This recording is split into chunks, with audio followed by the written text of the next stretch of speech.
Question. How many of you have heard of a Jew exclusion zone? Yeah, you heard me right. A Jew exclusion zone. If you've heard of it, it might be because you were a student at UCLA at some point, because apparently that's what they allowed to happen on their campus in UCLA. I can't believe that I had to even say that statement in 2025, like knowing that my parents were once Jewish refugees fleeing the Soviet Union because of anti-Semitism, coming to America hoping that their daughter, their future kids would never have to know the anti-Semitism that they faced. And then realizing that, I don't know, 30, 40 years later, I'm now talking about a Jew exclusion zone at one of the country's most popular universities. I can't actually believe it, but they just settled a lawsuit because of that anti-Semitism, because of that Jew exclusion zone. And apparently not everyone agrees with me that President Trump and his administration are in the right for telling UCLA to get it together if they want any more federal funding, right? These are grants that universities get that are a privilege. You shouldn't get US tax dollars if you can't act appropriately and within the American way. If you don't have a research facility that runs free of anti-Semitism, maybe you should deal with that before you take grants from the US government. So that's what we talked about on ABC, and I'd love to know your guys' thoughts. Let me know. In our spotlight tonight, UCLA's chancellor says the Trump administration is freezing hundreds of the school's science, medical, and research grants over claims of anti-Semitism and bias. It comes in the same week that UCLA reached a $6 million settlement with Jewish students to resolve a lawsuit that alleged the university allowed pro-Palestinian protesters to block Jewish students and faculty from accessing parts of the campus during demonstrations last year. We want to bring back our panel now to discuss all of this. And John, I want to go first to you, because this action of the administration freezing this funding, we have seen this before. It's happened to Harvard. It's happened to the University of Pennsylvania in a different way, and Columbia, and the list goes on and on and on. And Harvard's still negotiating a potential settlement. Those other two schools settled. Brown settled too in just the last few days. What do you make of this phenomenon that we have seen here? Well, I just wonder why it took so long for Trump to do this on this particular one. UCLA, the court case you referenced, there's documented findings by a district court judge saying UCLA engaged in anti-Semitic conduct by failing to protect Jewish students and Jewish professors on campus. So there was a finding in court. So he's not wrong that there's anti-Semitism going on. And it's his prerogative to take some action. And the anti-Semitism has troubled me, as you know, throughout this country. I just wonder why it took so long to do it. And is it part of a way for him to divert attention away from other things? I don't know. But this is a very difficult time for universities. But UCLA looks to have taken a lot of corrective measures.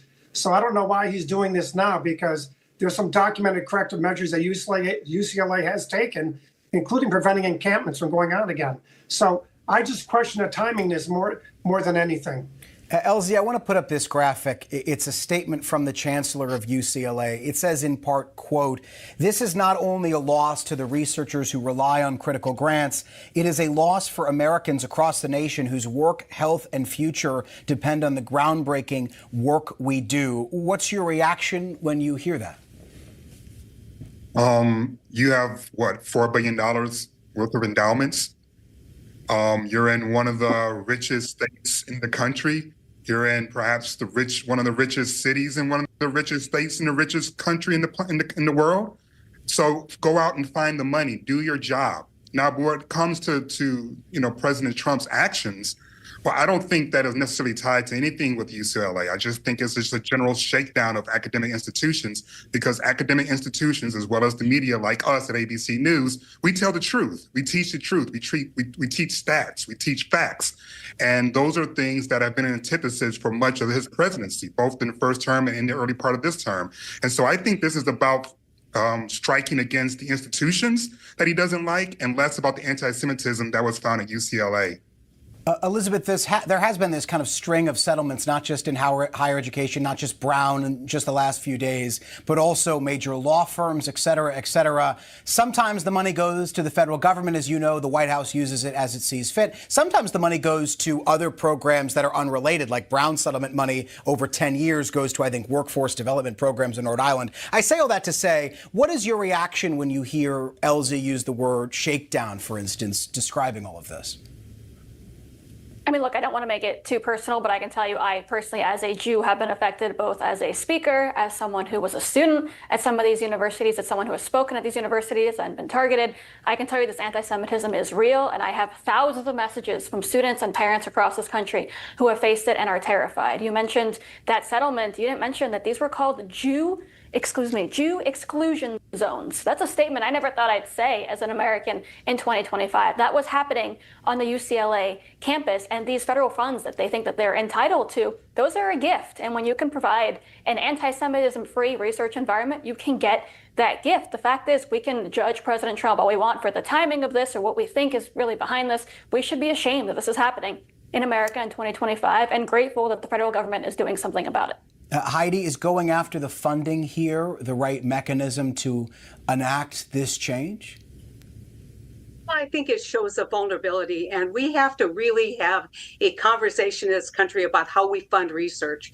Because if research can be tied to all of these other things, this reliance that we have had on research universities to do basic research that builds our economy, protects our national security, that's now in jeopardy. That's now a leverage point. And so universities either are going to play that role and, like LZ said, go find other funding. But the bottom line is that this attack on research funding is how we should be looking at this, not whether there is a legitimate concern, which I think there is, about what was happening on campuses for Jewish students and Jewish employees. That was horrendous and horrific, shouldn't have happened. Yes, there should be consequences for institutions that allowed it to happen, but should the consequences be cutting research dollars, which are critical for the development of science and innovation in this country? And I think the answer is no, but we need to have that conversation. John, Heidi, Elizabeth, LZ, stick around because we had two pretty serious topics, and now we're going to leave you on something a little bit more fun. Another day, another AI controversy, backlash after an ad in Vogue magazine featuring AI-generated models. Our panel